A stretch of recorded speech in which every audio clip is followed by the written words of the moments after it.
Okay, folks, we are up and running, and here we go. Strikes over pay rises continue to halt health services. Good start. Tough for everyone, but we're going to have to get on with it. Good grab. Okay, so nice punchy opening. Well done. Protests over these cute little badgers. So all round, the badger cull is a disaster. What you don't need is this. This is clearly taken off the cut package. So what you've done is you've used his bit from there you are, is grabbed from the cut package. We don't need to know it's Chris Packham at this stage. We leave that and then we only put that on in the package itself. It's too much going on in the headlines to be able to read it. Good grab though, and they're looking good, these heads so far. Badger cull is a disaster.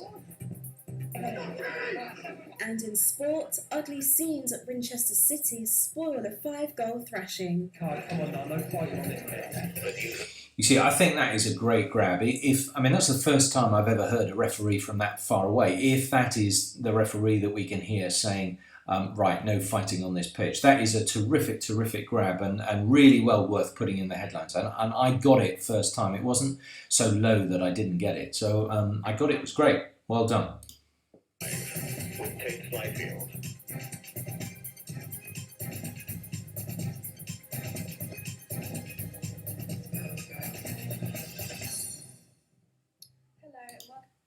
Okay, here's my problem. What is this? Okay, there's a shadow on Tate, so I presume it's there for real. Or how has nobody spotted this? And this is the ugliest thing in the world. It looks like, well, I don't know. It's like a bit of razor wire on Tate's shoulder. So I'm not sure how this can go to air. Winchester News Online. But first we go to the protest in Missouri, which followed the decision not to prosecute a white policeman over the shooting of a black teenager. Angry crowds are protesting after Darren Wilson killed Michael Brown in August. Earlier we spoke to our sister college, Eastern Illinois. Brittany Borthwick from WEIU TV has the latest. Right, okay. You've gone so far afield here. I like the endeavour. And I think it's great to link up with our sister university. What you have done, though, is jumped over the pond with no signal whatsoever that you are going to do it. And having done everything in Winchester and around our patch, to then suddenly go all the way over to the States. And for our viewer, this needs really big explanation. I don't think you can throw it away on how you've just done it. And that is a big sidestep from where we've been to suddenly go over to the US, and basically the conjunction of that is not right. And I'm lost. I mean, first time I saw it, I was totally lost about how this was going to fit in, and I think you need more background to this story for it to work. Sorry about the pause on that, Tate. You look much nicer than that usually. Do you think the police have handled the situation? Right, Tate, you don't speak like that in real life. So why are you going, how do you think they have handled the situation? You go, how do you think they've handled the situation? That's all it is. It's a throwaway question. You probably recorded these afterwards, but you've got to make it as fluid and as natural as possible. Otherwise, it does become stilted. I believe that is how the police handled the situation and are handling the riots in the Ferguson area are the core of the divide we're seeing right now. There is some community members that think the police aren't handling it correctly, and there's other community members that believe they're handling it right. I can tell you it's not my decision to make whether they're handling it correctly or not, but I can tell you how they are handling it. As of Monday night, there was a police presence. The National Guard in St. Louis was on standby. I know they weren't called in, but there was tear gas. There was businesses burnt to a crisp. I know police continue to use tear gas. They increased their police presence. And also, there was police cars vandalized and burned. There was reports of gunshots. So it got pretty violent Monday night. And I know the riots are still going on today, like I said. I think actually your first question needs to be, tell us about the background to this, because I don't think you've explained it enough. Yes, there's a line in the opening link, but I think we've got to get a feeling for what this situation is like, what the mood in the neighbourhood is like, and what actually happened. I think to not put that in really is anticipating that your viewer knows exactly what is going on. And unfortunately, too many of them won't understand this story. Could this problem happen in other American cities? Could this problem happen in other American cities? Think about the way you say that, Tate. It's happening already in places like Chicago, New York, Champaign, other places in Illinois, here in the U.S. And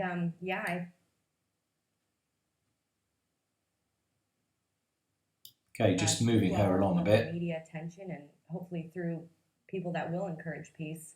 I think people on the other side that aren't rioting, hopefully they will have a positive impact on this. But I think it is affecting people that aren't rioting and are rioting.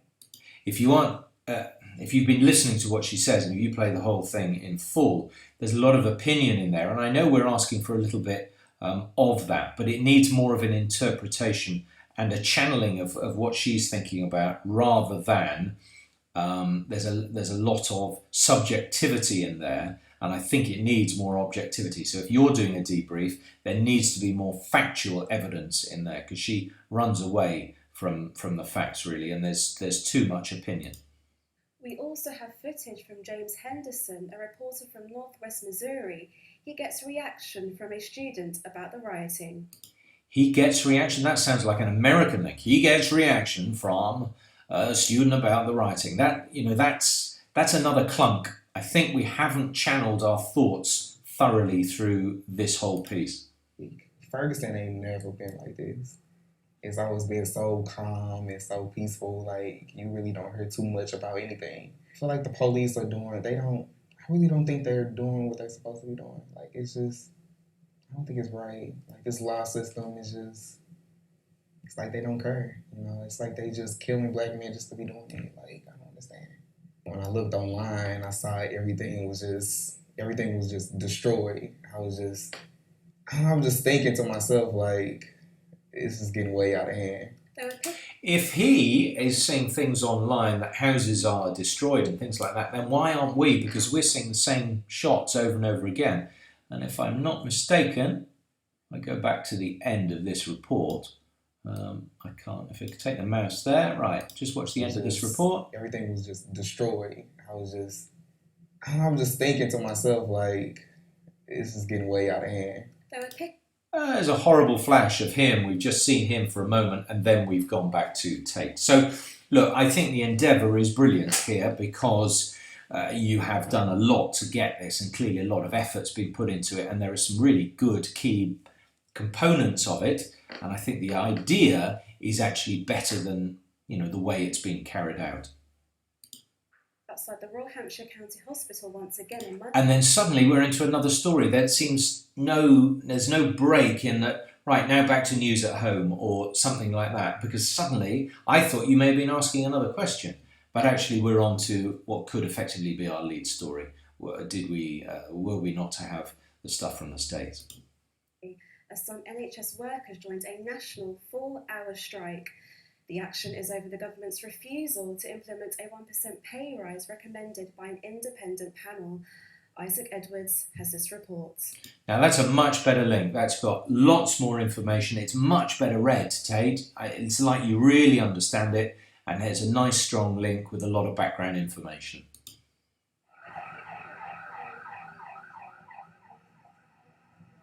It was an all too familiar sight outside Royal Hampshire County Hospital on Monday morning, as disgruntled NHS workers resorted to strike action yet again.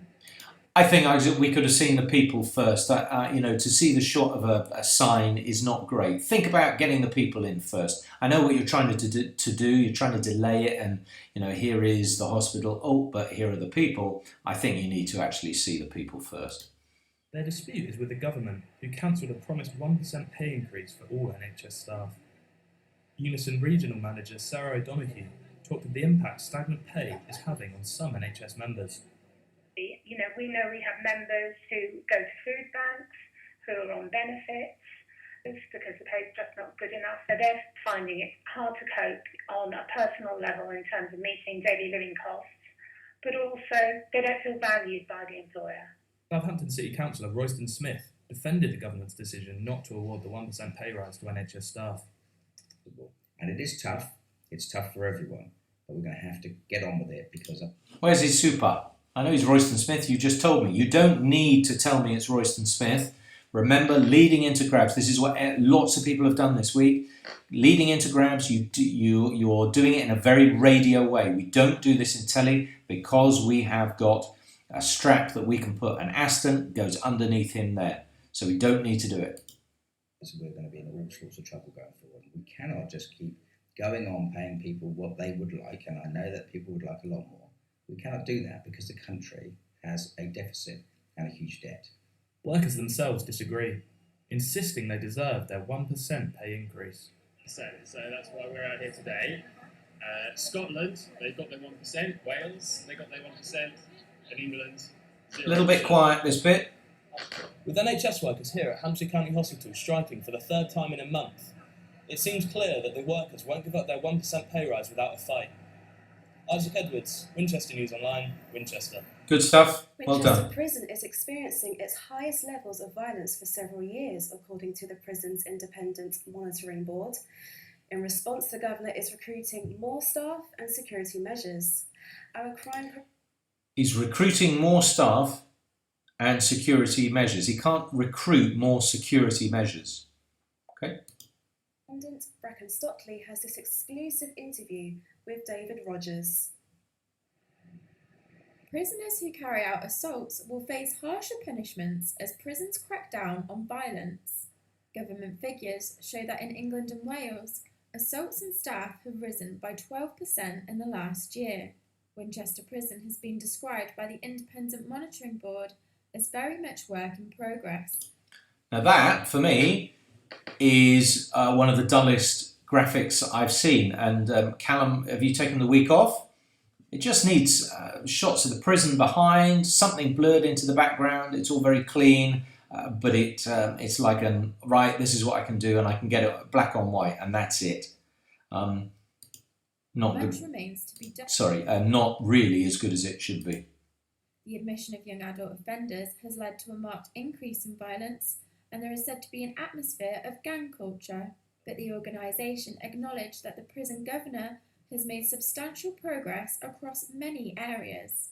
I would say staff are more anxious, clearly, because the assaults against staff nationally is going up, probably going up at a level that I haven't seen for a very long time. Does that cause me concern? Yes, it does. We have seen a significant rise in violence against staff in the last year, unfortunately, so we're doing a number of things to try and counter that.